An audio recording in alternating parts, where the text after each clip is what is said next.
حي على الفلاح.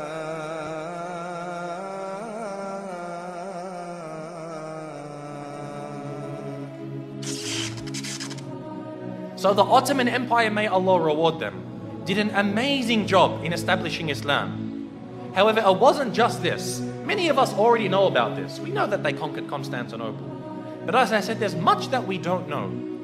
For example, many of us aren't aware of the time that Muhammad al-Fatih, rahimahullah, fought against Dracula.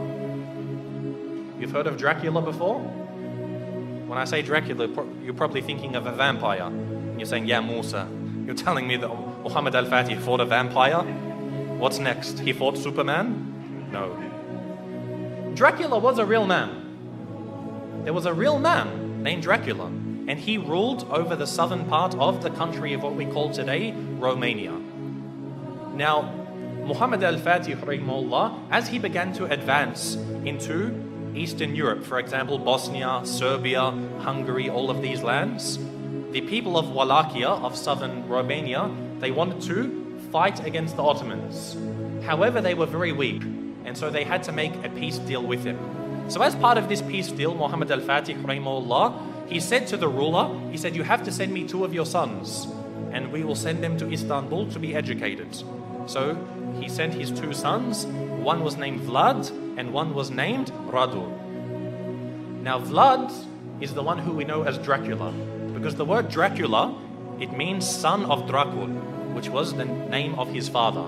Dracul, it means shaitan, it means a devil. So he's the son of shaitan, and this is actually quite relevant. It's rather fitting when you hear about this man. What happened was, they went to Constantinople, they studied about Islam, and his brother actually became Muslim. So the brother of Dracula, Radu, became a Muslim.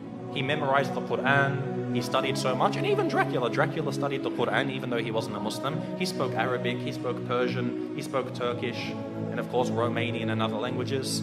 And later on, he was sent back to his country, where Radu remained, and he became the ruler of his country. Because the Ottomans realized they can't send a Muslim to rule over the country because they're Christians. They wanted to send Vlad, Dracula, so that they could get him there and then defeat him in a war, and they would rule the country. However, Dracula, he decided that he wasn't going to do what the Sultan wanted.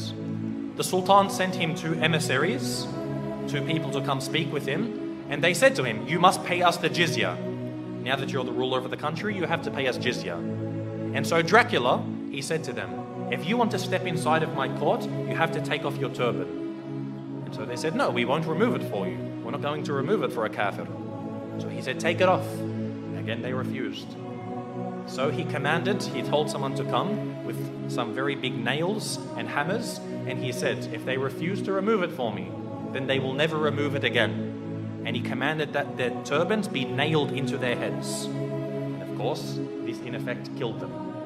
So this was an act of war. Dracula had decided that he wanted to go to war with the Islamic State. And so Muhammad al-Fatih, rahimahullah, he sent a massive army to go fight against them. But Dracula, because of his tactics and the fact that he knew the Ottomans very well, he was able to defeat them on some occasions. Now what he did is what really makes him stand out as being an absolute devil. Dracula, what he did is when they would kill a person, or sometimes they wouldn't even kill him, they would capture them, he did something which is called impaling. Now, if you haven't heard of impaling, it's a pretty gruesome thing to start to describe. What they would do is they would get a very, very big stick. They'd make it sharp at one end, they would insert it through your backsides, pass it through your body until it comes out of your mouth. They would impale them, they would pass this through their body. A lot of the time they would be alive as well. And this is how they would kill them. And then they would put this in the ground, then impale the next person, put him next to him. And the Ottoman army, when they went to go check on their troops, they found that on one of the very long roads leading to the capital of this area, they found 20,000 Muslims impaled along the sides of this road. Imagine this. And we suffer today. No doubt we suffer as Muslims today. But things like this, you can't really compare. 20,000 of them impaled. You can imagine how Muhammad al-Fatih, rahimahullah, he feels. To see even one Muslim killed is too much. But to mutilate their bodies after this, This was something which was, beyond what was acceptable. And so he decided to send Radu, who was the brother of Dracula. He sent him to go fight against his own brother. And eventually Radu, rahimahullah, he was able to actually eventually catch up with his brother. This is after he commits so many more atrocities. Even the Christians, they started to back off from him. Because what happened was he, being Romanian, he was Orthodox, he wasn't Catholic. But he actually said to the Pope, he said, if you give me some more troops, I'll become a Catholic for you. Anything you want, I'll change my religion for you. He couldn't care. He wasn't a man of true belief. He was only a man of pragmatism on the battlefields. And so even the Christians started to distance themselves from him.